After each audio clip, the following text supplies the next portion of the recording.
বিভিন্ন সময় বাংলার মহিমান্যতা নিয়ে লেখকদের লেখনীতে উঠে এসছে। বাংলার অভিমান, বাংলার ভাষা, বাংলার জাতীয়তা বোধ, বাংলার স্বাধীনতা আন্দোলন বারবার পূর্ণতা পেয়েছে বাংলার নিখুঁত শিল্প নৈপুণ্য এবং আন্তরিক আভিজাত্যে। কবি কখনো লিখেছেন যে বাংলার মাটি, বাংলার জল, বাংলার বায়ু, বাংলার ফল, পুণ্য হোক, পুণ্য হোক, পুণ্য হোক। হে ভগবান, ভগবানের কাছে প্রার্থনা করেছেন যাতে বাংলা সম্পূর্ণ হয়। বাংলা সম্পূর্ণ হয়েছে তার ইতিহাসে, তার আভিজাত্যে, তার অতীত ইতিবৃত্তে। কিন্তু বর্তমানে বাংলা, বাঙালি, বাংলা ভাষা নিয়ে যে সমস্ত প্রশ্নচিহ্নগুলো উঠছে বা যে সমস্ত অভিমুখগুলো দেখতে পাওয়া যাচ্ছে এবং তার সঙ্গে রীতিমতো ইচ্ছাকৃতভাবে রাজনীতির রং লাগানো হচ্ছে, এটা আদ্যন্ত বাঙালি যে মানুষ, যারা নিজের সম্মানের কথা সবার আগে ভাবেন। বাঙালি বলে রোজগার নয়, আগে সম্মান, অর্থ নয়, আগে সম্মান।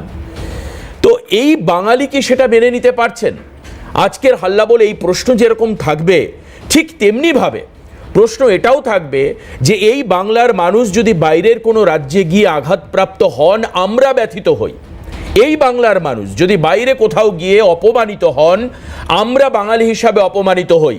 কিন্তু তাই বলে এটাও বাস্তব, এটা মাথায় রাখতে হবে যে এই বাংলায় বাংলা ভাষা বলা মানেই তিনি কি ভারতীয়? এটাও তো প্রশ্ন।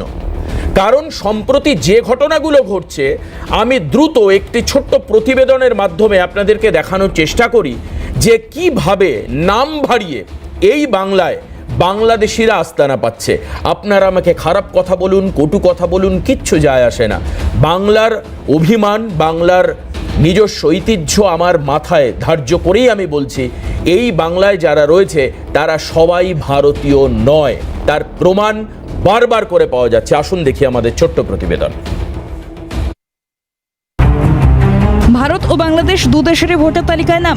ভুতুরে ভোটার ধরতে যখন তৎপর শাসক শিবির, তখন এমনই এক দম্পতির খোঁজ মিলল উত্তর ২৪ পরগনার হাসনাবাদের মাখালগাছায়। সংবাদ মাধ্যমের প্রতিনিধিরা খবর পেয়ে ঘটনাস্থলে যেতেই গা ঢাকা দেয় ওই বাংলাদেশি দম্পতি আকবর আলী গাজী ও ফারহানা গাজী। দুই দেশেরই ভোটার তালিকায় নাম থাকায় আপত্তি প্রকাশ করে স্থানীয়দের দাবি যে কোনো এক দেশের নাগরিকত্ব প্রদান করা হোক। আমরা চাইছি, দেখুন, মানুষ একবার একটা দেশের নাগরিকত্ব পাক, না বাংলাদেশের না ভারতীয়। তিনি যেখানে বসবাস করেন সেখানকারই নাগরিকত্ব পান। ইতিমধ্যেই উদ্ধার হয়েছে বাংলাদেশের ভোটার কার্ড, যা থেকে স্পষ্ট হচ্ছে ওই বাংলাদেশি দম্পতি ঢাকার উত্তর সিটি কর্পোরেশন এলাকার বাসিন্দা। স্থানীয় সূত্রে জানা গেছে ২০১৯ সালে আকবর আলী গাজী ও তার স্ত্রী ফারহানা গাজী ভারত চলে আসেন এবং সম্পর্কে ভাইপো গিয়াসউদ্দিন গাজীর বাড়িতে বসবাস করতে শুরু করেন। এই গিয়াসউদ্দিন গাজী আবার মাখালগাছা গ্রাম পঞ্চায়েতের NREG এর সুপারভাইজার। জনপ্রতিনিধি হয়ে অনৈতিক কাজে প্রশ্রয় কিভাবে? প্রশ্ন উঠতেই তার সাফাই, আকবর আলী গাজীর পৈতৃক ভিটে ভারতেই। অন্যদিকে বাংলাদেশি দম্পতিকে অবিলম্বে গ্রেফতারির দাবি জানিয়ে পঞ্চায়েত সদস্যের সাফাই, প্রশাসনের বিভিন্ন দফতরে বিষয়টি জানানো হয়েছে। এখন ওনার বাবার ভিটায় অংশ আছে, ওনার জমি আছে, সেটা তো ধরুন, আমি তো অস্বীকার করতে পারি না। যেহেতু ওনার বাবার ভিটা, এটা পৈতৃক ভিটা, ওনার জন্মস্থান এখানে, উনি এখান থেকে মাধ্যমিক পাশ করেছিলেন। ওনাকে আমি এর আগে থানায়, ডিএম অফিসি এবং আমি SDO অফিসি, সব আমি কমপ্লেন করেছি। পুলিশ প্রশাসন দিয়ে অ্যারেস্ট করবে এনার যে কোনো মুহূর্তে একটা দুর্ঘটনা ঘটিয়ে তো বিদেশে চলে যেতে পারে। খবর চাউর হতেই শুরু রাজনৈতিক চর্চা। এরাই তৃণমূলের ভোট ব্যাংক, কটাক্ষ বিজেপির, নিশানায় মুখ্যমন্ত্রী মমতা বন্দ্যোপাধ্যায়।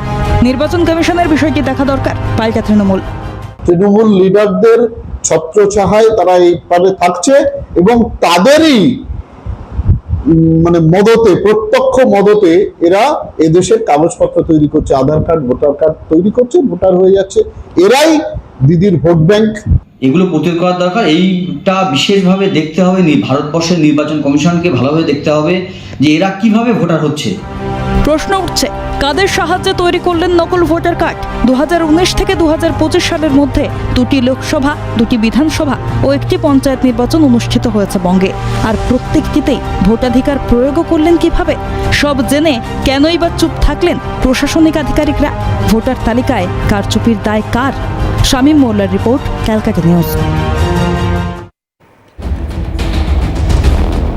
এই বাংলায় কবে বাংলা দিবস পালন করা হবে এই নিয়ে যথেষ্ট তর্ক বিতর্ক রাজনৈতিক জায়গায় রয়েছে, কিন্তু ইতিহাস যেটা বলছে 1947 সালের 20শে জুন যেদিন পশ্চিমবঙ্গ স্বাধীন রাজ্য হিসাবে পরিচয় লাভ করলো, মানে একটি বিশেষ রাজ্য হিসাবে পরিচয় হলো, বাংলাদেশ থেকে আলাদা হলো, সেই দিন থেকে শুরু করে তার মধ্যে জ্যোতি বোস, শ্যামাপ্রসাদ মুখোপাধ্যায়ের ভোট দেওয়ার ইতিহাস, ইতিবৃত্ত আমরা তো আলোচনায় রাখি বা আলোচনা করি, তারপর থেকে শুরু করে এই পশ্চিমবঙ্গে এই ধরনের আকবর আলী গাজী এবং ফারহানা গাজীর মতো বহু মানুষ এসেছেন এবং সেই আশার যে স্রোত সেটা আজও স্টিল এই মুহূর্তে মানে 2025 সালেও একই রকমভাবে সেই প্রবাহটা রয়েছে।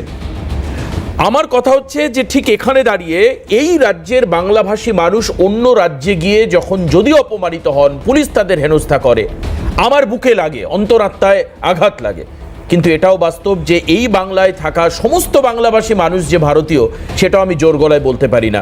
এই সমস্যা থেকে আমরা বেরোবো কী করে, ঠিক সেখানে দাঁড়িয়ে আমি আজকে আলোচনায় যাব। আমি পরিচয় করিয়ে দেবো যারা আজকে আমাদের সঙ্গে রয়েছেন আলোচনায় হাল্লা বলে।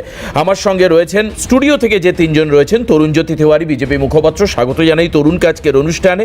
আমাদের সঙ্গে গৌরব মজুমদার সিপিএম নেতা বাম মুখপাত্র আমাদের সঙ্গে রয়েছেন। পার্থদা অনেকদিন পর আমাদের সঙ্গে আবার পাচ্ছি, জাতীয় কংগ্রেস মুখপাত্র পার্থ মুখোপাধ্যায় আমাদের সঙ্গে রয়েছেন। আমাদের সঙ্গে অনলাইনে আমাদের সঙ্গে যুক্ত হয়েছেন প্রদীপ্ত মুখোপাধ্যায়, টিএমসি মুখপাত্র। প্রদীপ্ত দেখো স্বাগত জানাই।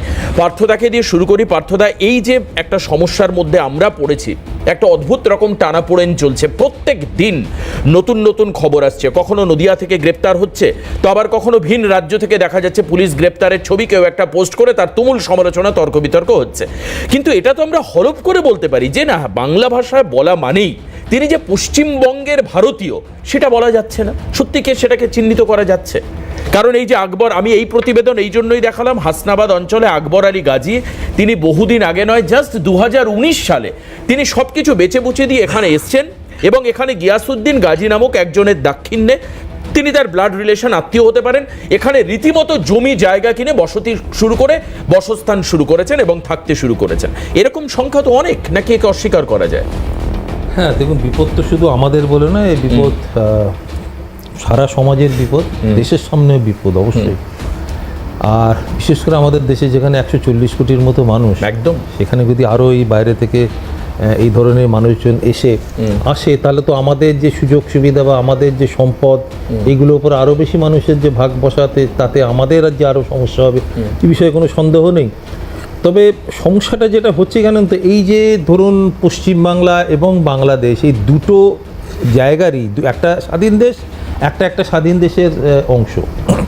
এই দুটো দেশের মানুষের মধ্যে ভাষাগত, চরিত্রগত, মানে আকারগত সব দিক দিয়ে কিন্তু হুবহু মিল আছে, এ বিষয়ে এটাও তো অস্বীকার করে যায় না। এখন ঘটনাটা যেটা হচ্ছে যে এই ধরনের কিছু মানুষ বাংলাদেশ থেকে অবশ্যই এসছে। আমি এই মুহূর্তে টেলিভিশনে পার্থদা এক মডেলের ছবি দেখাচ্ছি। এই মডেল হচ্ছে শান্তা পাল, তিনি গ্রেপ্তার হয়েছেন, আজকের খবর আপনাকে বলছি। মানে আমি এরকম না ছোট ছোট উদাহরণ যদি সাজাতে যাই, অন্তত পক্ষে আমি এক্ষুনি আপনাকে 25 থেকে 30 জনের উদাহরণ দিতে পারবো, 100 বার। এবং এও কিন্তু বাংলাদেশি। এবং দেখুন, এরা যে আসছে, কেউ 2018, কেউ 2019, কেউ 2020, প্রত্যেকেই এখানে এসে অদ্ভুতভাবে তারা ভোটার কার্ড এবং আধার কার্ডটি তারা কিন্তু তৈরি করে নিয়েছেন সযত্নে। এবার এখানেই সমস্যাটা হচ্ছে এই মানুষজনগুলো আসার জন্য, এবং তারা নানা রকম সুবিধা ভোগ করে, তারা নাগরিক হিসেবে সমস্ত সুবিধা তারা ভোগ করছে। এর ফলে যে সমস্যাটা হচ্ছে যে ধরুন মুসলিম সম্প্রদায়ের মধ্যে যারা আমাদের দেশের, আপনি সমস্যা মনে করছেন, কিন্তু এসআইআর করে অর্থাৎ নিবিড় নিবন্ধীকরণ করে যখন এদেরকে ভোটার তালিকা থেকে বাদ দেওয়ার কথা হচ্ছে বা চিহ্নিতকরণের চেষ্টা হচ্ছে, তখন আপনারা তীব্র প্রতিবাদ করছেন। এসআইআর করে যদি এই ধরনের মানুষরা বাদ যায় তাতে তো আমাদের আপত্তি নেই, আমাদের আপত্তিটা অন্য জায়গায়। আমাদের আপত্তিটা হচ্ছে যে কাউর বাড়িতে গিয়ে তাকে পাওয়া গেল না, সে একটা অন্য রাজ্যে গিয়ে আপাতত সে কাজ করছে, তার নামটা সেখান থেকে বাদ চলে গেছে। আমাদের ব্যাপারগুলো হচ্ছে এই জন্য। আমি একটা ছোট্ট উদাহরণ দিচ্ছি। কেরালায় 36.5 লক্ষ মানুষ কেরালার বাইরে থাকেন, কিন্তু ভোটার লিস্ট থেকে বাদ গেছে 8 লক্ষ মানুষের। কেন না, ওই 8 লক্ষ মানুষ ভারতের বাইরে থাকেন, আর বাকি যে 28.5 লক্ষ মানুষ যারা কেরালা রাজ্যে বাইরে থাকেন তারা ভারতের বিভিন্ন রাজ্যে থাকেন। তাদের নাম কিন্তু ভোটার লিস্টে বাদ যায়নি। সেটা তো ভালো, তারা তো আমরা ভোটার সময় সেই- কেরালায় এসে আমরা ভোট দেবেন। সেই এসআই একটাই তো চাইছি। আচ্ছা। কিন্তু যেটা বিহারে যেটা হচ্ছে আজকে, এই যে ধরুন প্রায় 65 লক্ষ মানুষের যে নামটা বাদ গেল, বা পশ্চিমবাংলায় যেটা হবার যেটা মানুষ ভয় পাচ্ছে, আজকে সমস্যাটা হচ্ছে যে এই সব দিক দিয়ে মিল থাকার জন্য আজকে আমাদের পশ্চিমবাংলায় মালদা, মুর্শিদাবাদ, উত্তর দিনাজপুর, দক্ষিণ 24 পরগনা এই অঞ্চলের যে মানুষ, যারা মুসলমান সম্প্রদায়ের মানুষ, যারা ভারতীয়, সমস্যায় পড়ছেন তারা, বাইরে গিয়ে তারা বেশি সমস্যায় পড়ছেন। এবারে ধরুন কথা হচ্ছে যে কথায় কথায় আমরা শুনছি রোহিঙ্গা রোহিঙ্গা রোহিঙ্গা। প্রথম কথা, রোহিঙ্গাদের একটা আলাদা জাতিগত দেখতে তাদের না, রোহিঙ্গা হয়তো ভুল ডেসক্রিপশন। হ্যাঁ, এবারে বাংলাদেশি বাংলাদেশে তারা এত রোহিঙ্গা যদি হয়, তার দায়িত্ব কার? আমি জানি না কেন রোহিঙ্গা বলে। প্রদীপ্তদার কাছে যাব। প্রদীপ্তদা, সম্প্রতি এক তরুণীর ছবি দেখা গেছে, আপনার রাজনৈতিক যে দল আপনি করেন তার দুই মন্ত্রী দুপাশে বসে তাকে মাঝখানে বসিয়ে তার ভীষণ যন্ত্রণার কথা ব্যাখ্যা করছেন। অন্যদিকে কাউন্টার পার্টে দিল্লি পুলিশের ডিসিপি, তিনি কিন্তু আবার পরিষ্কার ক্ল্যারিফিকেশন দিচ্ছেন, তিনি মিথ্যে কথা বলছেন, মিথ্যেবাদী। মমতা বন্দ্যোপাধ্যায় বলছেন সময় গেলে সত্যিটা সামনে আসবে। আমার কথা হচ্ছে, যদি এইভাবে বাংলাদেশিদের চিহ্নিতকরণের কাজ হয়, যারা, আমি শুধু পশ্চিমবঙ্গের কথা বলছি না, ভারত ভূমির কারণ পার্থদাও সংখ্যাটা 140 কোটি বলেছেন, এই সংখ্যাটা সারা ভারতের জনসংখ্যা। এই জনসংখ্যা বিন্যাসের ক্ষেত্রে সমস্যা তৈরি করছেন। বারবার করে ডেমোগ্রাফিক্যাল চেঞ্জের কথা বলা হচ্ছে। যদি আমি হিস্ট্রি এবং প্রিভিয়াস টাইমের রেকর্ড দেখব লক্ষ লক্ষ মানুষ নয় দাদা, কোটি কোটি মানুষ, তারা হয়তো পার্শ্ববর্তী দেশ থেকে সেফ শেল্টারের জন্য, ফ্রি শেল্টারের জন্য এখানে আসছেন। এই জায়গাটা চিহ্নিত করা তো মানে আমার মনে একজন সাধারণ সুস্থ স্বাভাবিক নাগরিকের এটাই কাম্য হওয়া উচিত, ভারতীয় নাগরিকের। এই ক্ষেত্রে রাজনীতির রং আসছে কোথা থেকে? না, রাজনীতির রং কেন আসছে সেটা তো নিশ্চয়ই জানতে হবে, কারণ সুব্রত মণ্ডলের নাম আপনি করলেন না, সুভাষ মণ্ডলের নাম করলেন না। সুব্রত মণ্ডল যে বারাসাত থেকে জানতে পেরেছে যে সে নাকি বাংলাদেশি ছিল, কিন্তু সে বিজেপি করে বলে তাকে ষড়যন্ত্রে ফাঁসিয়ে দেওয়া হয়েছে। ফলে সুব্রত মণ্ডলের বাবা যখন সুভাষ মণ্ডলের নাম পাল্টে দিতে পারে, ফলে কোথায় কি হতে পারে, বা রাজকুমার বিশ্বাসের কথা বলতে পারলেন না, বা যে বিজেপির পদপ্রার্থী ছিলেন আর একজন ব্যক্তি যার কাছ থেকে বহু আধার কার্ড জাল হয়েছে তার কথা বলতে পারলেন না, তখন স্বাভাবিক এই কথাগুলো আর্ধেক সত্যি আর্ধেক মিথ্যে কিনা আমরা জানি না। আমাদের প্রশ্ন খুব স্বাভাবিক যে বর্ডার সিকিউরিটি করার দায়িত্ব বর্ডার সিকিউরিটি ফোর্সের, এবং সেখানে ইললিগাল মাইগ্রেন্টস যদি ঢুকে যায়, রাজ্যেরও দায়িত্ব আছে যে রাজ্য সেগুলোকে সময়ের সঙ্গে সঙ্গে চিহ্নিত করবে এবং ডিপোর্ট করার জন্য সাহায্য করবে। দেখো, 3D পলিসিতে ভারত সরকার কাজ করে। একটা ডি হচ্ছে ডিটেকশন, 2 নম্বর ডি হচ্ছে ডিটারমিনেশন, 3 নম্বর ডি হচ্ছে ডিপোর্টেশন। আজ অব্দি রাজ্য সরকার কোথাও ইললিগাল মাইগ্রেন্টসদের ডিপোর্টেশনে বাধা দিয়েছে দেখাতে পারবে না। 14 সাল থেকে শুরু করে আজ অব্দি দেখো, পশ্চিমবঙ্গ থেকে বহু ইললিগাল মাইগ্রেন্টসদের, ত্রিপুরা থেকে বহু ইললিগাল মাইগ্রেন্টসদের, আসাম থেকে বহু ইললিগাল মাইগ্রেন্টসদের ডিপোর্ট করা হয়েছে, এবং এক্ষেত্রে রাজ্য সরকার যথাযোগ্য সাহায্য করেছেন। কিন্তু আমাদের বক্তব্য হচ্ছে বৈধতা নিয়ে, আমাদের বক্তব্য হচ্ছে প্রক্রিয়া নিয়ে। যে বৈধতা নিয়ে সুব্রত মণ্ডলরা এখানে রয়েছেন, সেই বৈধতা নিয়ে কি ওই যে যাদের কথা বলছো তারা রয়েছে? আমি জানি না। নিশীথ প্রামাণিকের বাবা নিয়ে যখন আমরা প্রশ্ন করেছিলাম যে নিশীথ প্রামাণিক আমাদের প্রাক্তন কেন্দ্রীয় প্রতিমন্ত্রী, তার বাবা বাংলাদেশে, তার ইলেকট্রিক বিল এখনো দেন, সেটা কতটা সত্যি আমরা জানি না। কংগ্রেসের একজন সাংসদ ছিলেন শ্রীপ্রকাশ জয়সওয়াল, তিনি 2004 সালে 1,20,00,000 কিছু সংখ্যায় 53,000 কিছু সংখ্যা, 1,20,00,053,000 কিছু সংখ্যার একটা তথ্য পার্লামেন্টে তুলে ধরলেন যে এত সংখ্যক মানুষ বাংলাদেশি যারা ইললিগালি পশ্চিমবঙ্গে রয়েছে। সেই সময় বিজেপির নেতৃত্বরা উদ্বাহু হয়ে পার্লামেন্টে বিরোধিতা করে বলল, না এই তথ্য ঠিক না, এই তথ্য ভুল। যে কেউ অনলাইনে সার্চ করে নিক, আমার পার্লামেন্টারি প্রসিডিংস এর ব্যাপারে যদি কারোর কনফিউশন থাকে সে দেখে নিতে পারবে যে শ্রীপ্রকাশ জয়সওয়াল 2004 সালে পার্লামেন্টে যখন তথ্য তুলে ধরলেন যে 1,20,00,000 বাংলাদেশি মাইগ্রেন্ট ভারতে রয়েছে, পশ্চিমবঙ্গে কিছু সংখ্যায় রয়েছে, সেইটা নিয়ে উদ্বাহু হয়ে গেল বিজেপি এবং বিরোধিতা করলো। আবার ঠিক উল্টোটা দেখুন, 2016 সালে কিরেন রিজিজু তথ্য দিয়ে তুলে ধরলেন যে 20 মিলিয়ন মাইগ্রেন্ট ইলিগালি বাংলাদেশের থেকে ভারতে রয়েছে, 20 মিলিয়ন। এবং পরের দিন পার্লামেন্টারি প্রসিডিংস থেকে সেটাকে আর তিনি রাখলেন না। আমি বলছি যে আমাদের একটা দপ্তর আছে, সেই দপ্তরের নাম হচ্ছে স্বরাষ্ট্র মন্ত্রক।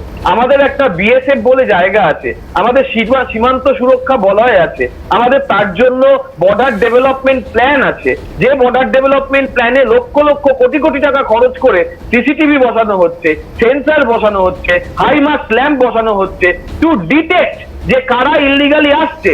সেখানে ধরতে পারছে না, পুলিশের নামে দোষ দিয়ে দিচ্ছে। পুলিশ তো সাহায্য করছে, পুলিশ যথাক্রমে ইললিগাল মাইগ্রেন্টসদের ধরার জন্য যথাযোগ্য ভূমিকা নিচ্ছে এবং তাদেরকে ডিটেকশন করার পরে তাদের ডিটারমাইন করার জন্য পুলিশ সাহায্য করছে। সেখানে তো কোনো বিতর্ক হওয়ার কথা থাকছে না। তাহলে বিতর্ক আবারও কিন্তু তাহলে সেই প্রদীপ্তদা তুতু ম্যায় থেকে যাচ্ছে, অর্থাৎ এই দায়িত্ব এটা কেন্দ্রের দায়িত্ব, এটা কেন্দ্র করছে না।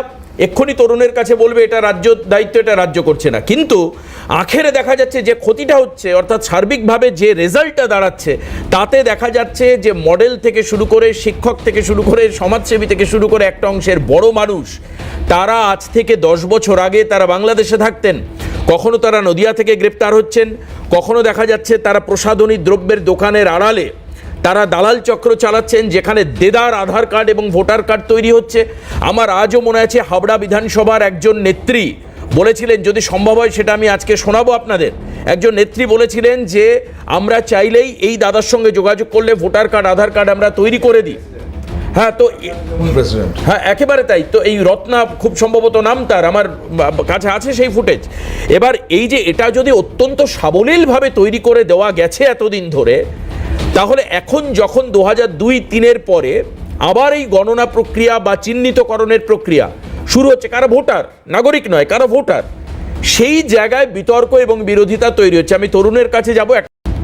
আমার প্রদীপ্তদার কাছে সরাসরি এই তথ্য তুলে ধরার উদ্দেশ্য এটাই, কারণ এই ধরনের নেতা নেত্রীরা বাংলাদেশ থেকে আসা মানুষদেরকে তারা ভোটার হিসাবে দেখে, তারা অনুপ্রবেশকারী হিসাবে দেখে না, শরণার্থী হিসাবে দেখে কিনা জানি না, কিন্তু সরাসরি ভোটার হিসাবে দেখে। কিভাবে প্রদীপ্তদা, আমি আপনার জন্য হাবড়া বিধানসভার একটি উদাহরণ, যেটা আজ থেকে প্রায় বছর দুয়েক আগে এই ভিডিও এসছিল আমাদের কাছে, আমরা সযত্নে রেখে দিয়েছি, কারণ এরকম গুরুত্বপূর্ণ মন্তব্য খুব কম শোনা যায়, মানে রেকর্ড কম হয়, শোনা যায় হয়তো প্রচুর, কিন্তু ক্যামেরার সামনে একেবারে জনমানুষের সামনে দাঁড়িয়ে কি বলছেন হাবড়া বিধানসভা অঞ্চলের নেত্রী রত্না ঘোষাল, খুব সম্ভবত কি বলেছেন তিনি, তার বক্তব্য শোনাবো।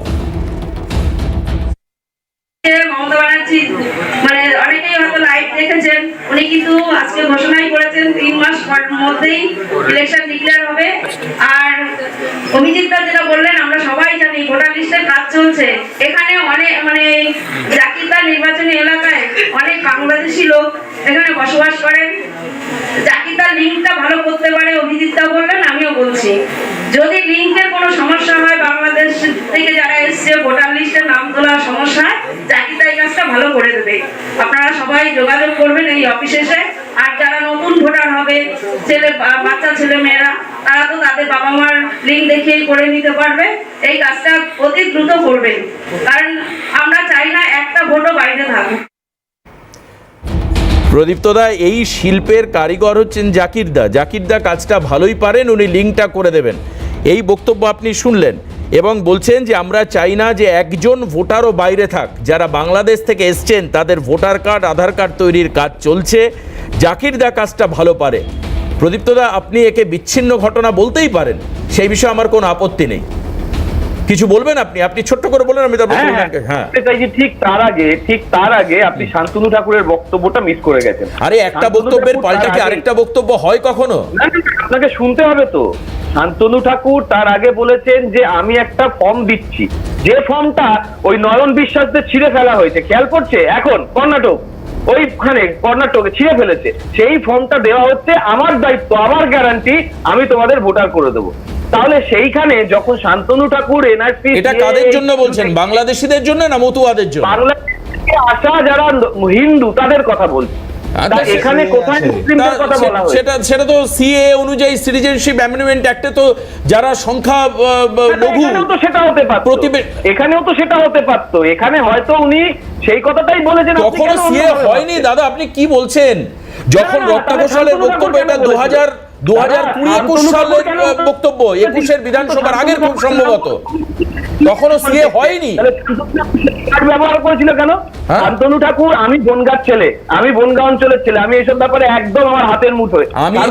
দাদা আমি কাউকে ডিফেন্ড করতে চাইছি না, কিন্তু এই যে একজন বাংলাদেশিরও ভোট যেন বাইরে না থাকে, এই বক্তব্যের সঙ্গে শান্তনু ঠাকুরের ফর্ম বিলি আমি ঠিকই মেলাতে পারছি না। দাদা আমাকে মার্জনা করবেন, আমি ঠিকই মেলাতে পারছি না। উনি বলছেন যে যারা বাংলাদেশ থেকে আসছে, জাকির দা কাজটা খুব ভালো পারে। মেলাতে পারবেন আপনি, শান্তনু ঠাকুরটা শোনাতে পারছেন না বলে মেলাতে পারছেন না। আমি জানি না আপনার কোনো বাধা আছে কিনা শান্তনু ঠাকুরেরটা না। আমি আমি আমি আমি আমি আপনাকে একটা অনুরোধ করি, যদি আপনার শান্তনু ঠাকুরের সেই বক্তব্য আপনার ফোনে থাকে, আপনি আমাদের কাছে পাঠান, আমি আপনাকে ইন বিটুইন 10 মিনিটস আমি শুনিয়ে দেব। আমি 10 মিনিটসের মধ্যে শুনিয়ে দেব যে যেখানে উনি বলছেন যে বাংলাদেশিদের তালিকাবদ্ধ করে, আমি শান্তনু ঠাকুরকে ডিফেন্ড করছি না, বিজেপি শক্তি আমার স্মৃতি হতে পারে, কিন্তু আমার মনে হয় না যে বাংলাদেশিদের ভোটার তালিকায় নাম তুলে দেওয়ার কথা বলছেন। মানে আমি জানি না, যদি হয়ে থাকে আপনি আমায় পাঠাবেন, আমি পরে খবরে দেখাবো। একটা প্লিজ, 2019 সালে বাংলাদেশের থেকে এসছেন একজন গাইঘাটার নাগরিক, নাম মনে করতে পারছি না, আপনারা খবর করেছেন 2024 সালে সে ভোট দিয়েছে। 2024 সালে সে ভোট দিয়েছে। হতে পারে, আমি তো অস্বীকার করছি না। ভোটার কার্ড, আধার কার্ড দেদার জালি হয়েছে, আমি তো বলছি সেটা। 2021-এ এসে 24-এ ভোট দিতেই পারেন, যদি এই নেটওয়ার্ক এত অ্যাক্টিভ থাকে। এই আপনি জানেন বাগদা, বনগাঁ, বসিরহাট, হাসনাবাদ, আপনাকে আমি আরো ভালো তথ্য দিই। রুবি হসপিটাল, কলকাতার রুবি হসপিটালের উল্টো দিকে জেরক্সের দোকানগুলোতে গিয়ে খোঁজ করুন। 2019 দাদা প্লিজ, 2014 থেকে 2019 14,880 জন বাংলাদেশিকে ভারতীয় নাগরিকত্ব দিয়েছে ভারত সরকার। 2014 থেকে এটা তরুণ ভালো বলতে পারবে, তরুণ ডিফেন্ড করতে পারবে। আমি বিজেপি নই, এখন ভারত সরকার বলতে আপনি হয়তো বলছেন যে যেহেতু বিজেপির দায়িত্বে রয়েছে। তরুণ এই তথ্যগুলো মানুষকে সরাসরি ভাবে একটা সন্দেহ, একটা বিভ্রান্তির মধ্যে রাখছে। সত্যি তো আনছে। দেখো এই টুটু মেমে, আমি জানি না প্রযুক্তদা শব্দ নিজের ঘাড়ে চাপাচ্ছেন কেন, শব্দ শোনাদের নয়। 1998 সাল 24শে জুলাই 1998, আমরা একবার স্ক্রিনে দেখাই। বাংলার প্রথম সারির দুটো সংবাদ মাধ্যম, সেখানে দুটো খবর বেরিয়েছিল। কি খবর বেরিয়েছিল?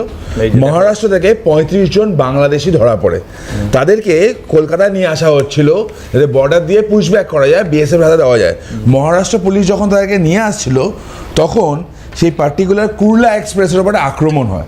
500 জন নিয়ে আক্রমণ সংঘটিত করে বামেদের বিধায়ক রবীন্দ্রনাথ ঘোষ। গুলিও চলে, পুলিশ বাইরে গুলি চালাতে বাধ্য হয়, কিন্তু সেটাকে 35 জনকে নিয়ে বেরিয়ে যায়। সে 35 জন কোথায় গেল, কি হলো, আজ পর্যন্ত কেউ জানে না। তো এটা খালি তৃণমূলের দোষ না, এই যে বামফ্রন্টের কীর্তি, বামফ্রন্টও আছে। এটা খেলা 1998। 2005 সাল মমতা বন্দ্যোপাধ্যায় সে পার্লামেন্টে ওয়েলেন্ট দাঁড়িয়ে কাগজ ছুড়ে দিয়ে 1 কোটির ওপর ভোটার পশ্চিমবঙ্গে আছে, সিপিএম নিয়ে এসছে।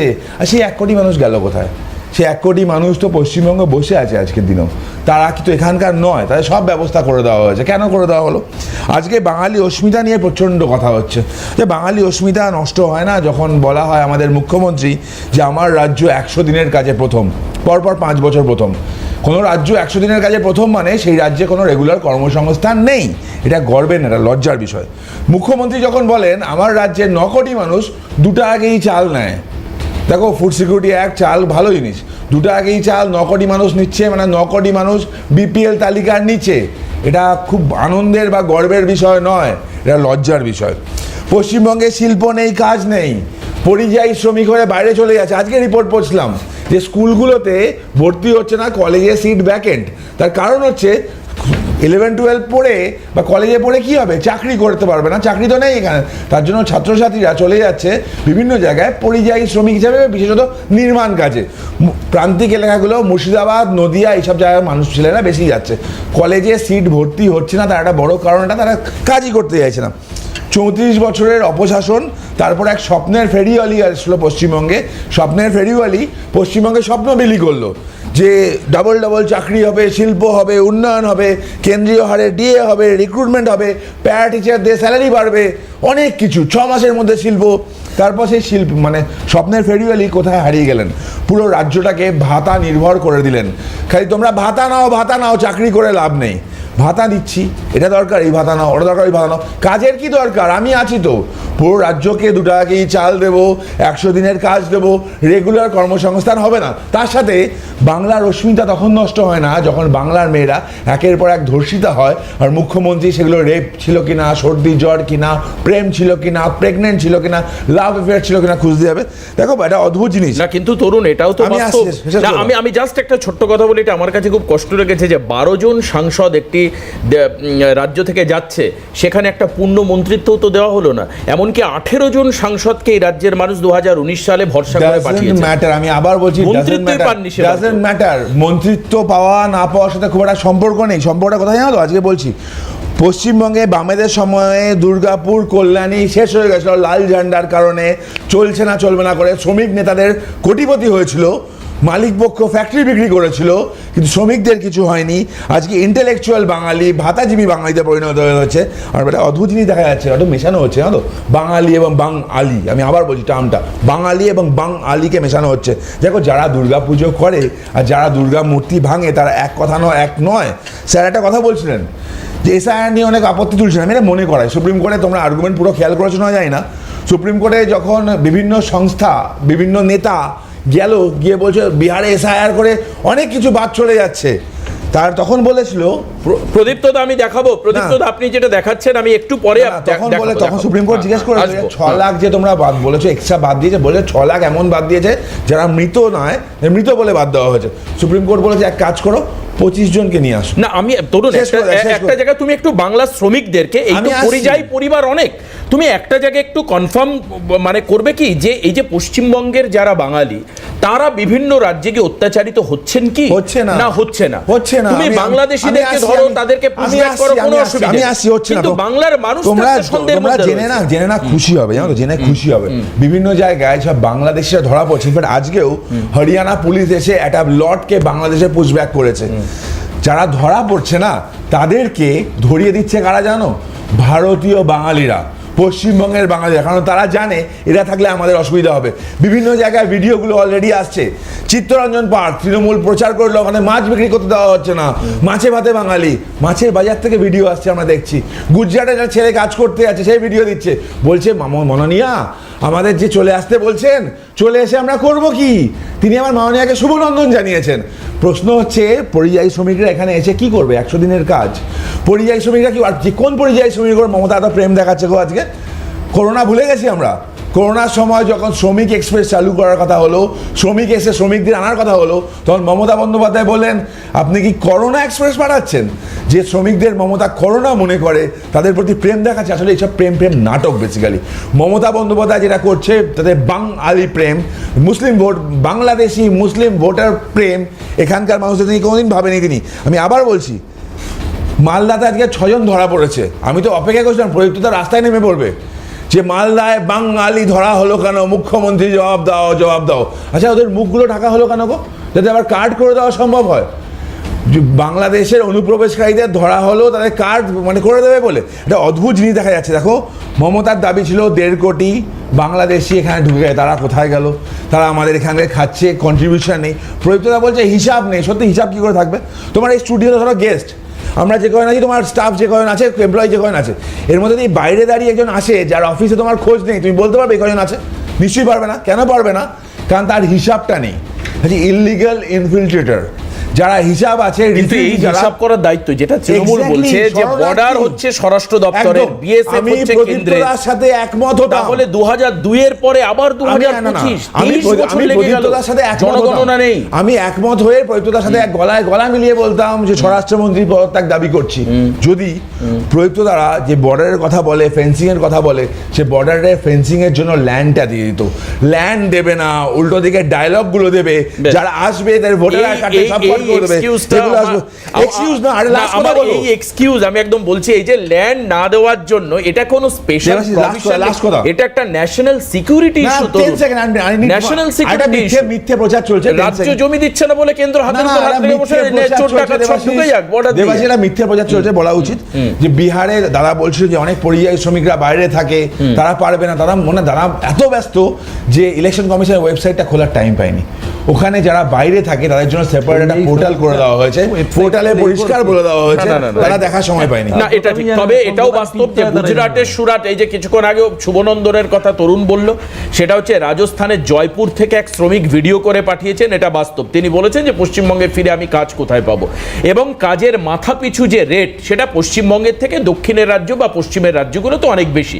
প্রচুর মানুষ ইমারতি শিল্পে কাজ করেন, সোনাদানার কাজ করেন বাইরে গিয়ে, সেখানে শিল্পের এরকম একটা ডোমেন তৈরি হয়েছে। গুজরাটে প্রচুর জায়গায় পাথরের হীরের কাজ হয়, রাজস্থানে প্রচুর মানুষ যান, দক্ষিণ ভারতে যান, সেই কাজ পশ্চিমবঙ্গে নেই, বাস্তব। কিন্তু এটাও বাস্তব যে গুজরাটের সুরাটে গিয়ে এই পিংলার 16 জন শ্রমিক, তারা একদম পশ্চিমবঙ্গের মানুষ, এখানকার বাঙালি, পিংলা মেদিনীপুরের, সেই পিংলার 16 জন শ্রমিক বাংলাদেশি সন্দেহে পুলিশ তুলে নিয়ে গেল। তাদের নাকি অকথ্য নির্যাতন করা হলো, তারা যেটা বলছেন পরবর্তীকালে তারা মুখ্যমন্ত্রীর হেল্পলাইন নাম্বারে ফোন করে তারা নাকি ছাড়লেন। এরা এখন রাজনৈতিকভাবে মোটিভেটেড কিনা আমি জানি না, সেটা পুলিশ তদন্ত করে দেখবে, কিন্তু অভিযোগ তো করেছে তারা, এই অভিযোগ তো সামনে এসছে। তাহলে এই যে বাংলাদেশে এই যে বাংলা ভাষা বললে চিনতে না পারা, তাতে কিন্তু খুব স্বাভাবিকভাবে বাংলাভাষী বাংলাদেশের সঙ্গে বাংলাভাষী অসমের কিছু অংশ, ত্রিপুরার কিছু অংশ এবং সর্বোপরি পশ্চিমবঙ্গের মানুষ মিলিয়ে মিশে একাকার হয়ে যাচ্ছে। এটা কি করে আমরা আলাদা করব? পরিষ্কারভাবে মমতা বন্দ্যোপাধ্যায়ের দুটো বক্তব্য আমি একটু পরপর আমি চালাতে বলবো আমার কলিগদেরকে, যে মমতা বন্দ্যোপাধ্যায় বলছেন যে ভোটার তালিকা থেকে কারোর নাম বাদ যাবে না, তার জন্য প্রতিবাদ করতে হবে, আন্দোলন করতে হবে, এই এক বার্তা দিচ্ছেন। অর্থাৎ যেখানে সরাসরি এসআইআর প্রক্রিয়া হলে তার বিরোধিতা করা, কোনো আর সেকেন্ড কথা নেই। প্রদীপ্তদা কোনোভাবেই একে ব্যাখ্যা করতে পারবেন না। পাশাপাশি উনি একটা আন্দাজ দিচ্ছেন, যেটা পার্থদা জোটসঙ্গী হিসাবে বলতে গিয়েও আটকে গেলেন, যে 1.5 কোটি মানুষের নাম বাদ যাওয়ার একটা সম্ভাবনার কথা বলা হচ্ছে। তার মানে এই যে তরুণ চিৎকার করে বলছে কোনো হিসাব নেই, হিসাব নেই, এখানে তো হিসাব অলরেডি হয়ে গেছে যে 1.5 কোটি মানুষের নাম বাদ যাবে। কি বলেছিলেন মুখ্যমন্ত্রী, আমি দুটো বক্তব্য আপনাদেরকে শোনাবো পরপর, একবার শোনাই, শুনুন। মনে রাখবেন, ভুলে যাবেন না, আজকে প্রত্যেকে ভোটার লিস্টের নাম তুলবেন নতুন করে ভোটার লিস্ট তোলার নামে এনআরসি চালু করার ব্যবস্থা করা হচ্ছে। মনে রাখবেন, বাংলায় আমরা একজনও ভোটার লিস্টের নাম তুলতে যেন বাদ না রাখি, এটা জেনুইন ভোটারদের মাথায় রাখতে হবে। কেউ বাদ দিলে প্রতিবাদ করবেন, বিএলওকে বলবেন যে কেন বাদ দিলাম জবাব দাও। আমি জেনুইন ভোটার, আমার ভোট বাদ গেলে আমি কিন্তু ছেড়ে কথা বলবো না, এটা আমার সাংবিধানিক অধিকার, আমার গণতান্ত্রিক অধিকার। ওরা বলে বেড়াচ্ছে আপনারা নাকি সব বাংলাদেশি, আপনারা নাকি সব রোহিঙ্গা। 1.5 কোটি লোকের নাম বাদ দিতে হবে, কারণ তারা নাকি রোহিঙ্গা। ওদের জিজ্ঞেস করুন রোহিঙ্গাদের সংখ্যা কত। ইউনাইটেড নেশনস বলেছিল কয়েক বছর আগে মাত্র 10 লক্ষ সারা পৃথিবীতে, এখন বেড়ে নামায় 17 লক্ষ। তার মধ্যে 9 লক্ষ আছে বাংলাদেশে ক্যাম্পে। কোথা থেকে এলো তো রোহিঙ্গা? কোথা থেকে এলো? যারা আগে এসছে 1971 সালের মধ্যে বাংলাদেশ থেকে, তারা ইন্ডিয়ার সিটিজেন।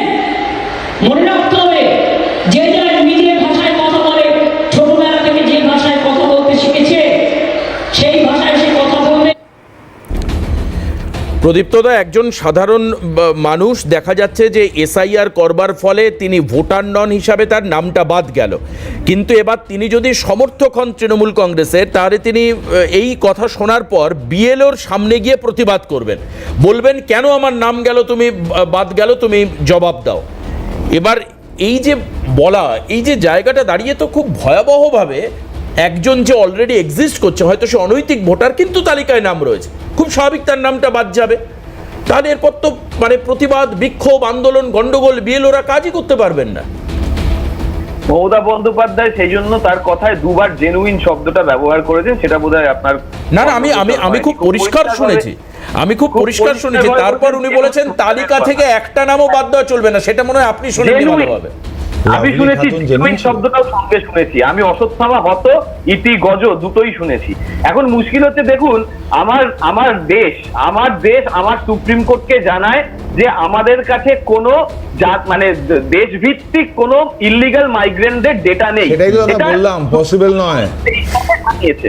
এক দু নম্বর কথা, ভাই বলল 4096 কিলোমিটারের মধ্যে একমাত্র পশ্চিমবঙ্গ জমি দিচ্ছে না, এদিকে নিত্যানন্দ রায় বলছে 415 কিলোমিটার থেকে 463 কিলোমিটার জমি দেয়নি রাজ্য সরকার। আবার সেই নিত্যানন্দ রায় যে স্বরাষ্ট্র প্রতিমন্ত্রী, তিনি জানাচ্ছেন টোটাল ভারতে 4096 কিলোমিটারের মধ্যে যেটা বাংলাদেশের সঙ্গে সীমানা, তার মধ্যে 815 কিলোমিটার 815 দেওয়া যাচ্ছে না জমি। তার মধ্যে হিলি এরিয়া অনেক কটা আছে বৈদ্যদা। আমি বলছি 2025 সালের কথা, আমি সেটাই বলছি। এবার আমি গৌরবের কাছে আসবো। এবার আমি গৌরবের প্রদীপ্ত দা, এই যে বাংলাদেশের সঙ্গে পশ্চিমবঙ্গের 415 কিলোমিটার কাঁটা তারের বেড়া দেওয়া নেই, এরকম বর্ডার আছে, এটা একেবারে বাস্তব। বাদ বাকিটা কাঁটা তার, কোনো জায়গায় ওয়াটার বডিজ, কোনো জায়গায় হিলি রিজন, যেটা তরুণ বলছে। 415 kilometre land to land connect করা যায়, যেখানটা কাঁটা তার দেওয়া নেই, একদম পরিষ্কার এটা। তাহলে একদমই সেইখানেই বলছি, তাহলে এলবিএ যে এই যে আমাদের ল্যান্ড বাউন্ডারি এগ্রিমেন্টের ফলে কোচবিহারের জমি বাংলাদেশকে কে দিয়ে দিয়েছিল? এই সরকারই তো দিয়েছিল, মোদী সরকারই তো দিয়েছিল। উত্তরবঙ্গের আবার কনফিউজ হচ্ছে তুমি দাদা, যেগুলো ফেন্সিং এর জন্য বারবার আগেকার কংগ্রেস সরকার থেকে একের পর এক চিঠিগুলো এসেছিল, তার উত্তরটা দাও। এই তথ্য আজকে নিয়ে এই আলোচনা করা, জমি বিতর্ক বা সীমানা বিতর্ক, এটাকে সলিউশন করা উচিত। অন্তত পক্ষে এটা মাথায় রাখা উচিত, যেটা হাসিনার বাংলাদেশ নয়। আমরা বাংলাদেশ নিয়ে সিরিজ অফ প্রোগ্রামস করেছি এবং তাতে দেখা যাচ্ছে ইউনূস সরকার ক্ষমতায় আসবার পর, অর্থাৎ যদিও এটা সিলেক্টেড গভর্নমেন্ট, ইলেক্টেড নয়, ইলেকশন নিশ্চয়ই হবে বাংলাদেশে, সেটা পরের কথা, বাংলাদেশে অস্থিরতা বেড়েছে এবং পাকিস্তানের সক্রিয়তা বেড়েছে। এরপর রাজ্য সরকার এবং কেন্দ্র সরকারকে এই সীমানা দেওয়ার ব্যাপারে ভাবা উচিত। এখানে কোনো রাজনীতির কোনো জায়গা নেই, সাধারণ মানুষের পার্সপেক্টিভ এবং দেশের নিরাপত্তার কথা চিন্তা করতে গেলে এই নিয়ে তর্ক করে এখন লাভ নেই। কিন্তু একটা জিনিস আমি তরুণের কাছে জিজ্ঞেস করতে চাইবো, পরে গৌরবের বলার পর গৌরব বিচলিত হচ্ছে যে কেন ওকে সুযোগ দেওয়া হচ্ছে না, সেটা হচ্ছে বাংলাদেশের রোহিঙ্গাদেরকে একত্রিত করে কেন দিচ্ছ তোমরা? আজকেও বিরোধী দলনেতা যেভাবে গাড়ি থেকে নেমে একজন লোককে রোহিঙ্গা বলে চিহ্নিত করলেন, আমি ছোট্ট টুকরো সেই ছবিটা দেখাই, একবার দেখাবো। শুভেন্দু অধিকারী সরাসরি আজকে দাগিয়ে দিলেন যে এ হচ্ছে রোহিঙ্গা, বাংলাদেশি রোহিঙ্গা। শুনুন একবার।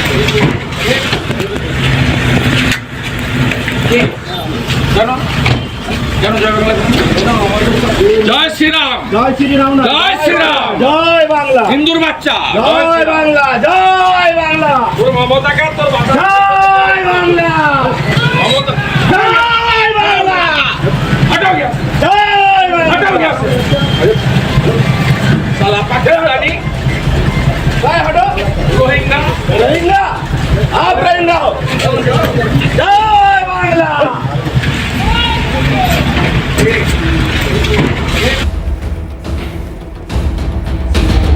গৌরবের কাছে আসবো। গৌরব, বাংলাদেশে আর রোহিঙ্গাদেরকে এক করে বলা হচ্ছে, এটা তরুণ ব্যাখ্যা দিতে পারবে কারণ ওদের দলের নেতৃত্ব বলেছেন। আমি তোমার কাছে শুধু জানতে চাই যে বাম আমল থেকে এই ফ্লোটা বজায় ছিল, আজকে দাঁড়িয়ে মানে কর্মসংস্থানের ব্যাপারে, স্বাস্থ্য সংস্থানের ব্যাপারে বাংলা একটা ট্রাভেলের মধ্যে দিয়ে যাচ্ছে, এটা পরিষ্কার। এই জায়গায় এসআইআর তৈরি করা বা ভোটার বাদ দেওয়া বা বাংলাদেশ অনুপ্রবেশকারীদের লেফট ব্যাক করানো, এই কাজগুলোতে বামেদের আপত্তি কেন? প্রথম কথা হচ্ছে, আপনার প্রশ্নের উত্তর দেওয়ার আগে আমি একটা কথা বলে রাখি। এখানে হচ্ছে তরুণ জ্যোতি দুটো পেপার কাটিং দেখিয়েছে, সে বামফ্রন্টের আমলে কোনো একজন বিধায়ক তিনি ট্রেন থেকে লোক নামিয়ে নিয়েছিলেন 34 জনকে দেখিয়েছে। তরুণ এই দেখানোর পরে তরুণ যেটা বলেছে যে ওখানে ট্রেনে ব্যাপক ভাঙচুর, অমুক তুসুক এসব হয়েছিল, পুলিশের ওপরে বলেনি ভাই, কি উল্টো পাল্টা বলছো? শোনো না, ওপেন গুলি কে চালিয়েছে?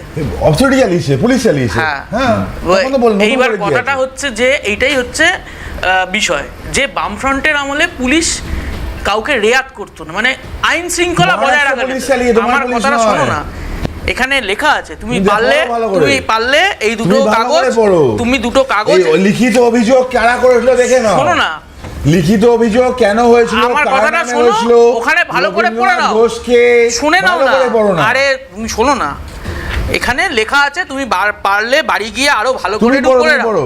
ঠিক আছে, তুমি যে দুটো কাগজের এখানে কাটিং দিয়েছো সেখানে লেখা আছে মুম্বাই পুলিশ যে বাংলাদেশিদের চিহ্নিত করে ফেরত পাঠানোর সিদ্ধান্ত নিয়েছিল, উত্তর 24 পরগনা পুলিশ জেলা প্রশাসন এবং পেট্রাপোল সীমান্তের বিএসএফ তাদের একান্ত আলাপচারিতার মধ্যে, কথাবার্তার মধ্যে তারা পরে সিদ্ধান্ত নেওয়ার আলোচনা ঠিক করেছিল, এখানে লেখা তুমি ভালোভাবে পড়ো, সুতরাং ভালোভাবে পড়ো, হ্যাঁ, পড়ো, পড়ো। পড়ে নিয়েছি। বুঝতে অসুবিধা সুতরাং- হচ্ছে মনে হয়।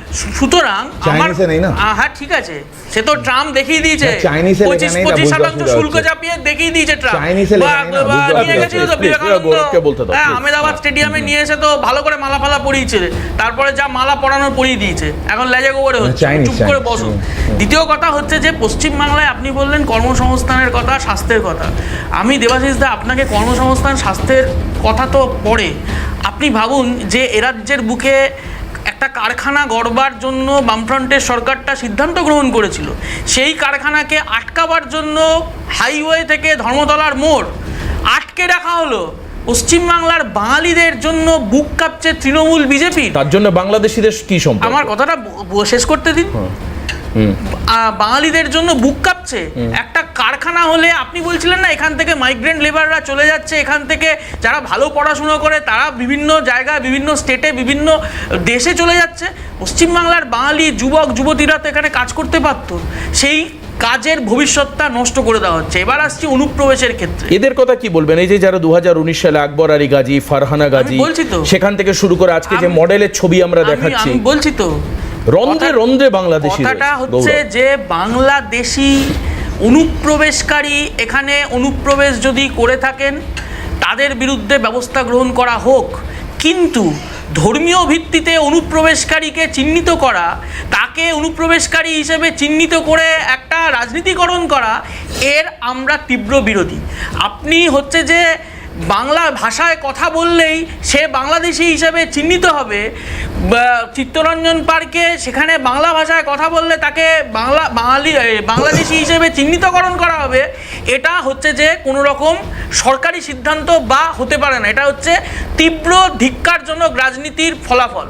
আপনি বলুন এই যে ওখানে দাঁড়িয়ে শুভেন্দু অধিকারী যে কাজকর্মগুলি করলেন, এটা মানে উনি একটা রাজ্যের বিরোধী দলনেতা, কে একজন স্লোগান দিচ্ছে, উনি গাড়ি থেকে নেমে জয় শ্রীরাম আর বাঙালির বাচ্চা, উনি ওই এয়ারপোর্টে দাঁড়িয়ে বলেছিলেন না মোদির বাচ্চা, আমরা মোদির বাচ্চা, তাহলে মোদির বাচ্চা কোথায় গেল? উনি বলেছিলেন তো, লাফালাফি করেছিলেন, হাত পা ঝুলেছিলেন। গৌরব, একটা বিরতি নিচ্ছে, প্রশ্ন আমার লাস্ট, একটা বিরতি নিয়ে তোমার লাস্ট প্রশ্ন, তারপরে এসে আমি নিচ্ছি একটা ছোট্ট বিরতি নিয়ে বিরতির পর ফিরে এসে আমরা মূল জায়গা থেকে মনে হয় আবার খানিকটা সরে যাচ্ছি। আমার কথা হচ্ছে এখন যা আগে হয়েছে তার ফলাফল আমরা ভোগ করছি। এখন সর্বদল যদি সমন্বিত কোনো সিদ্ধান্ত না নেওয়া হয় তাহলে এই জটিলতা থেকে আমরা বেরোবোটা কি করে?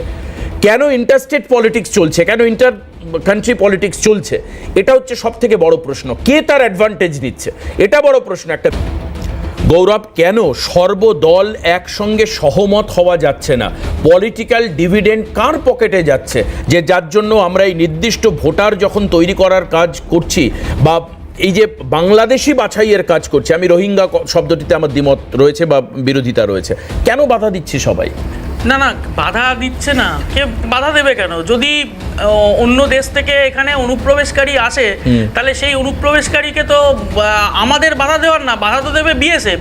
বিএসএফ বাধা দিচ্ছে না কেন? যারা এসছে, কিংবা রাজ্যের, হ্যাঁ যারা এসছে যদি অবৈধভাবে এদেশে ঢুকে থাকে তাদের বিরুদ্ধে সরকার, রাজ্যের সরকার, কেন্দ্রের সরকার ব্যবস্থা গ্রহণ করুক, এখানে কোনো নেই। কিন্তু প্রশ্নটা হচ্ছে ধর্মীয় ভিত্তিতে কেন, বেছে বেছে কেন? কেন বাংলাদেশি মুসলমান, অমুক মুসলমান, তমুক মুসলমান, বাংলা লিখলেই বাংলাদেশি, এই যে রাজনীতি, এইটা হচ্ছে যে তীব্র ধিক্কারজনক রাজনীতি। এই রাজনীতির বিরুদ্ধে আমার লাস্ট লাইন, তরুণ বলেছে বামেরা দুর্গাপুর কল্যাণীকে শেষ করে দিয়েছে, প্রধানমন্ত্রী দুর্গাপুরে মিটিং করেছে। আজকে প্লিজ শিল্প নিয়ে আলোচনা করব না ভাই, প্লিজ। তখন তো আপনি আটকান না না না, শিল্প নিয়ে আজকে শিল্প নিয়ে লক্ষ্য নয় আমাদের। ওকে কি আটকেছেন? ওকে তো আটকাননি। কি হয়েছে বামেদের সময়? দুর্গাপুর তৈরি হয়েছে তাই বলবে? না বলিনি, আমি বলিনি সে কথা। আমি কি বলবো আপনি না, আমার বক্তব্য হচ্ছে দুর্গাপুরে যে কারখানাগুলো বন্ধ হয়ে গেছে, প্রধানমন্ত্রী তো এখানে ভাষণ মেরে গেলেন, কটা কারখানা খোলবার জন্য প্রধানমন্ত্রী এখানে এসে ঘোষণা করলেন সেটা একবার বলুন। যাক, এই হাওড়া, পানিহাটি সব শিল্পাঞ্চল, ব্যারাকপুর শিল্পাঞ্চল, এই দমদমের মুখে যেসব কোন সময় বন্ধ হয়েছে, এখন গৌরবের কাছে তথ্য তুললে গৌরব লজ্জা পাবে। তরুণ কাছে তারপরেই তারপর আমি বলবো ভারতবর্ষ ভারতীয়দের, ভারতবর্ষের ভোটার ভারতীয়রা, এখানে এই ডেড ভোটার, মৃত ভোটার বাদ যায়, কার অসুবিধা? মৃত ভোটাররা অবশ্য তৃণমূলকে ভোট দিতে আসেন, বিখ্যাত সিঙ্গাররাও তৃণমূলকে ভোট দেয়, আমরা দেখেছি। মাল্টিপল এন্ট্রি যাদের আছে তারা যদি বাদ যায়, কার অসুবিধা? স্বচ্ছ ভোটার তালিকা, আসো না, ফেয়ার প্লে হবে, ওপেন খেলা হবে না, ফেয়ার প্লে হোক, কী অসুবিধা আছে? আচ্ছা, যারা মুভ করে গেছে, ছেড়ে চলে গেছে এখানকে থেকে, তারা এখানকার ভোটার কেন, কি করে থাকবে, কোন বেসিসে থাকবে? এই সিম্পল লজিকগুলো কেন আসছে না? আর আমাদের বামপন্থী ভাই অনেকগুলো কথা বলছিল, এদের কথা খুব একটা সিরিয়াসলি আমি নিই না। এই পাকিস্তানে যখন অপারেশন সিন্দুরের পরে কলকাতার রাস্তায় যখন মিছিল হয়েছিল, পাকিস্তানের ওপর আক্রমণ কেন হবে? তখন আমরা দেখেছি তো, বামপন্থী আর দেশদ্রোহী এক জিনিস, বামপন্থী আর দেশদ্রোহী এক জিনিস। এরা ভারতের হতে পারে না, ভারতের হয়ে গেছে। বামপন্থীদের নিয়ে আমার অ্যালার্জির কোনো কারণ নেই। মোদি বাবুর সবথেকে বড় বন্ধু। আচ্ছা, বেশ পার্থদা, ইন্টেনসিভ পদ্ধতিতে ভোটার তালিকা এর আগে তেলেঙ্গানায় হয়েছে, কর্ণাটকে হয়েছে, কেরালায় হয়েছে, কেন কোনো সমস্যা হয়নি? আপনি একটা খুব গুরুত্বপূর্ণ কথা হয়েছে, যাই হোক না, কিন্তু নিবিড় অনেক সমস্যাটা হয়নি। আপনি একটা খুব গুরুত্বপূর্ণ শব্দ বলেছেন, সর্বদল সমন্বিত সিদ্ধান্ত। সেখানে এই ঘটনাগুলো হবার আগে সর্বদলীয় বৈঠক হয়েছিল, আমরা চাই সর্বদলীয় বৈঠক করা হোক। আর একটা কথা হচ্ছে যে বেশ কিছু পুশব্যাক করা হয়েছে, কেন তাদের বেশিরভাগকে ফিরিয়ে আনতে? ভুল তথ্য, তার মানে ভুল আছে। আমি বলছি বেশিরভাগকে ফেরত আনা হয়নি। 83,000 মানুষকে পুশব্যাক করা হয়েছে, কই একজনকে তো ফেরত আনতে হবে। কেন যতগুলো পুশব্যাক করা হয়েছে সেখানে এতগুলো ফেরত আনতে হলো? প্রদীপ্তদা প্লিজ। না, আমার তো মনে হয় যে আমার ভাইকে একটুখানি বনগায় নিয়ে যায়, একটু ইলিশ মাছ খাওয়াবো। ওখানে ইলিশ মাছ খাওয়াতে ইলিশ মাছটা ওই পারে মনে হয় ওখানকার অশোক কীর্তনিয়া এই স্বপন মজুমদার আর অশোক কীর্তনিয়ার স্কুল লিভিং সার্টিফিকেটটা কোন সময়ের আর ওর বয়স কি, এটা একটু জেনে নিতে বলবো। আর যদি নিবিড় হয়, বিধায়ক তারা, আর আমি ধরেও নিলাম তোমার কথা মতো, ফর আর্গুমেন্ট সেক ধরেও নি, দে আর হিন্দু। সিটিজেনশিপ অ্যামেন্ডমেন্ট অ্যাক্ট আছে, তার আগে 95 অ্যাক্ট আছে, তার আগে অরিজিনাল অ্যাক্ট আছে, they have voter right over here. আর তুমি আমাকে বনগাঁ ইলিশ মাছ খাওয়াবে কি? ওটা ওই পার থেকে চোরাই করা। বনগাঁ ইলিশ কি ওপার থেকে আসা দাদা? বেশ ব্যক্তিগত আক্রমণ না, বেশ কেউ প্রযুক্তদার সাথে যেতেই পারি আমি, কোনো অসুবিধা নেই। কেউ ভালোবাসার স্বার্থে কাউকে খাওয়াতে পারে, কিন্তু সেটা কথা নয়। কিন্তু এই সামান্য খাদ্য সংস্থানের জন্য আমার একটাই অনুরোধ, এই অনুষ্ঠানে সামান্য খাদ্য সংস্থানের জন্য যারা বাড়ি ঘর, ছেলে মেয়ে, বৃদ্ধ বাবা মা সবাইকে ছেড়ে পরিযায়ী হিসাবে বাইরের রাজ্যে কাজ করতে যাচ্ছেন, তারা হয়তো বাঙালি, তারা ভারতবাসী, কিন্তু অনেক ক্ষেত্রেই তাদের উপর নির্যাতন হচ্ছে বাংলাদেশি মনে করে। সেক্ষেত্রে স্পষ্ট সীমারেখা তৈরি করার কাজটা কার, সেই দায়িত্ব কে নেবে, এটা স্পষ্ট করে দিলে আমার মনে হয় যে বাংলার পরিযায়ী শ্রমিকরা অত্যাচারিত হবেন না ভিন রাজ্যে গিয়ে। এই হচ্ছে না দাদা, আর আছে আর একদম সময় নেই। আমি সবাইকে ধন্যবাদ জানাই, পার্থদা সঙ্গে গৌরব, তরুণজ্যোতি এবং প্রদীপ্তদা প্রত্যেকেই সঙ্গে আপনাদেরকেও ধন্যবাদ জানিয়ে আজকের এই অনুষ্ঠান হাল্লা বলে এখানে শেষ করছি। এর পরবর্তীতে শিলাদিত্যের সঙ্গে রয়েছে আপনার কথা, সঙ্গে থাকুন।